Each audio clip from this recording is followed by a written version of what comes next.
নমস্কার, আপনাদের সকলকে স্বাগত জানাই চ্যানেল রূপা মুখার্জিতে। আপনি কি রাজ্য সরকারের কর্মচারী?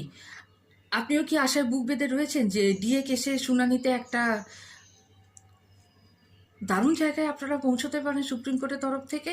তাহলে এই খবর আপনার জন্য। কারণ সুপ্রিম কোর্টে আগামী মঙ্গলবার সম্ভবত ডিএ কেসটি উঠতে পারে। এবার ডিএর কেসটি রয়েছে 51 নম্বরে। অনেকেই বলতে পারেন এটি কিভাবে সম্ভব, কারণ সুপ্রিম কোর্টের তরফ থেকে কেসের যে কজ লিস্ট প্রকাশ করা হয় তাতে 1 থেকে 17 নম্বর কোনো কেসের উল্লেখ লেখা নেই। তো সেক্ষেত্রে 18 থেকে কেসের উল্লেখ করা রয়েছে, অর্থাৎ 51 নম্বর কেসটি 34 নম্বরে উঠে আসার কথা আছে।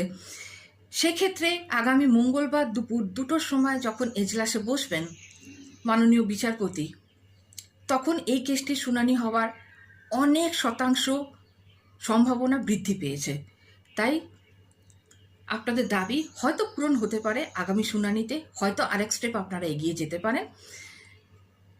আবার কোনো আপডেট পেলে আপনাদের সঙ্গে শেয়ার করব। আজকে এই পর্যন্তই। নমস্কার। ভিডিওটি ভালো লাগলে চ্যানেল সাবস্ক্রাইব করতে ভুলবেন না। ধন্যবাদ।